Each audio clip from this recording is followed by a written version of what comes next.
उत्तराखंड बेरोजगार संघ साल 2018 में इसकी स्थापना हुई थी और हमारे पूर्व अध्यक्ष भाई बॉबी पंवार ने इसकी स्थापना की थी। और तब एक तरह से 50-60 जो उत्तराखंड के बेरोजगार थे, जो पीड़ित थे, सरकारी भर्तियों में जो पेपर लीक हो रहे थे, परीक्षाओं में धांधली हो रही थी, उसके बाद जो है ऐसे ही 20-25 लड़के बैठे होंगे और उन्होंने एक कहा कि भाई ना तो हमारी आवाज़ भाजपा उठा रही है, ना हमारी आवाज़ कांग्रेस उठा रही है, ना कोई तीसरा जो दल है वो हमारी आवाज़ उठा रहा है। तो क्यों ना हम एक ऐसे संगठन बनाएँ। तो 20-25 लड़के जब बैठे थे तो उन्होंने ये चुना कि क्यों ना हम अपना एक संगठन बनाएँ। फिर वो संगठन जो है उत्तराखंड बेरोजगार संघ कहलाया, उसके अध्यक्ष भाई बॉबी पंवार बने और भाई बॉबी पंवार ने उसी समय से जब वो 19 साल के थे, 19 साल में वो अध्यक्ष बन गए थे इसके। और अध्यक्ष बनने के बाद पहला आंदोलन उस समय जो है त्रिवेंद्र रावत सरकार थी और त्रिवेंद्र रावत सरकार के समय सचिवालय कूच किया। लगभग जो है 3000 युवाओं के साथ सचिवालय कूच किया गया और उस वाले आंदोलन में भी खूब पत्थरबाजी हुई थी। जो एक तरह से सरकार ने चलाई, पुलिस ने चलाई, उन पर आरोप लगे कि पुलिस ने जो है भीड़ को तितर-बितर करने के लिए जो है पत्थरबाजी चलाई थी।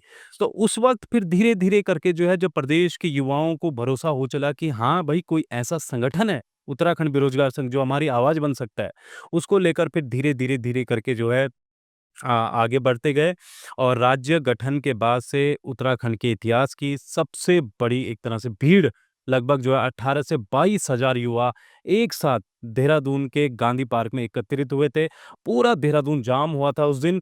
आपका जो है घंटाघर पूरा जाम हो गया था। ऐसा कभी नहीं हुआ था देहरादून के इतिहास में, लेकिन उस दिन युवाओं ने करके दिखाया था। क्यों करा था? क्योंकि राज्य गठन के बाद से लगातार युवा जो है पेपर लीक से परेशान था, युवा भर्ती घोटालों से परेशान था। उसके बाद इतना बड़ा जमावड़ा हुआ कि पूरा एक तरह से सिस्टम ही तहस-नहस हो गया। किसी को ये पता ही नहीं चला कि इतनी बड़ी भीड़ भी आ सकती है। इतना युवा देहरादून में भी हो सकता है कि वो जो है एक एक दिन में ही इतनी बड़ी रैली कर दे। तो फिर उसके बाद रातों-रात नकल रोधी कानून जारी किया।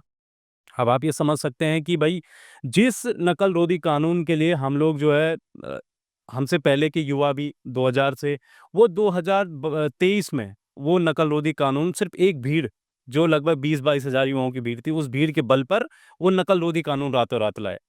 फिर उसके बाद जेल जाना हुआ। बॉबी भाई एक बार पहले भी जेल जा चुके हैं। उसके बाद हम खुद उनके साथ जेल गए। 7 दिन सिद्धवाला जेल में भी हम लोग रहे। फिर इसके बाद सारे घोटाले उजागर हुए, वो चाहे विधानसभा भर्ती घोटाला हो, वो चाहे बीडीओ, पटवारी, आपका जो है वन दरोगा, एसआई, ये सारे जितनी भी भर्तियाँ थी, सारे घोटाले हम लोगों ने उजागर किए। मतलब ऐसा लग रहा है कि सारी जो भर्तियाँ हुई हैं वो घोटालों से। सारे घोटाले थे। लगभग ये मान के चलो 22 से 23 भर्तियाँ, उनके लिस्ट हमने दी सरकार को कि ये घोटाले हैं और ये सबूत हैं।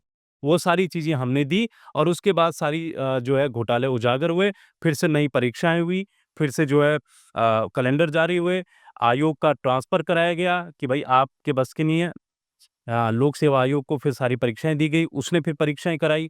तो ये सारी चीज़ें हुई और आज मैं पूरे दमख़म के साथ ये कह सकता हूँ कि आज भाई बॉबी पंवार ने जो काम किया है, उत्तराखंड बेरोजगार संघ ने काम किया और ख़ासकर बॉबी पंवार के ने जो काम किया वो युगों-युगों तक कोई नहीं कर पाया।